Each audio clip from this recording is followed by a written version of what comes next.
भगवान कृष्ण की 16,108 पत्नियों और उनके 1.5 लाख से भी ज्यादा पुत्र थे। हालांकि ऐसा क्यों कहा जाता है, इसकी भी वजह है। पुराणों में उल्लेख है कि एक दानव भूमासुर ने अमर होने के लिए 16,000 कन्याओं की बलि देने का निश्चय कर लिया था। श्री कृष्ण ने इन कन्याओं को कारावास से मुक्त कराया और उन्हें वापस घर भेज दिया। जब वो घर पहुंची तो परिवार वालों ने चरित्र के नाम पर उन्हें अपनाने से इनकार कर दिया। तब श्री कृष्ण ने 16,000 रूपों में प्रकट होकर एक साथ उनसे विवाह रचाया था। असल में कृष्ण ने केवल 08 बार ही शादी थी। उनकी केवल 08 पत्नियां थी, जिनके नाम रुक्मणी, जाम्बवंती, सत्यभामा, कालिंदी, मित्रबिंदा, सत्या, भद्रा और लक्ष्मणा था।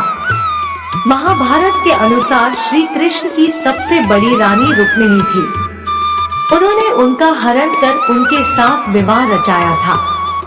इस विवाह को चूंकि उन्होंने अपहरण करने के बाद रचाया था, इसलिए भारतीय शास्त्रों के अनुसार इसे राक्षस विवाह भी कहा गया। विदर्भ के राजा भीष्म की पुत्री रुक्मिणी भगवान कृष्ण से प्रेम करती थी, उनसे विवाह करना चाहती थी। रुक्मिणी के भाई ने उनका विवाह किसी और से तय कर दिया गया था। जब ये बात कृष्ण को पता चली तो उन्होंने बलपूर्वक रुक्मिणी का हरण कर लिया, द्वारका ले आए। यहाँ पर फिर कृष्ण रुक्मिणी का विवाह हुआ। सत्यभामा राजा सत्राजित की पुत्री और श्री कृष्ण की 3 महारानियों में एक थी। सत्राजित सूर्य भक्त था।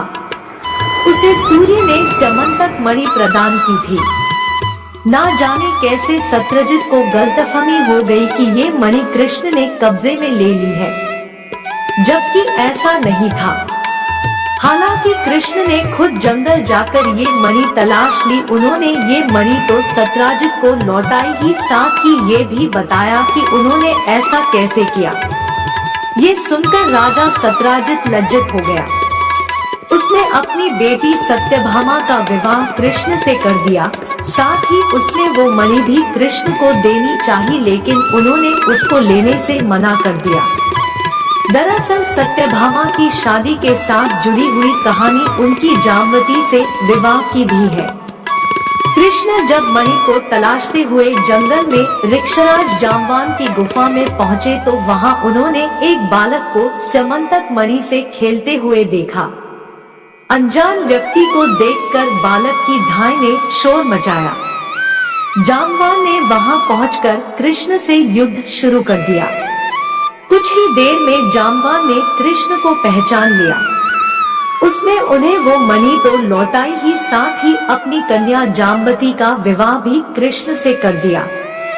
भगवान कृष्ण की श्रुतकीर्ति नामक बुआ कैकेयी देश में रहती थी। उनकी भद्रा नामक एक कन्या थी। भद्रा और उसके भाई कृष्ण से उसका विवाह करना चाहते थे। अपने बुआ और भाइयों की इच्छा पूरी करने के लिए कृष्ण ने पूरे विधि विधान से भद्रा के साथ विवाह किया।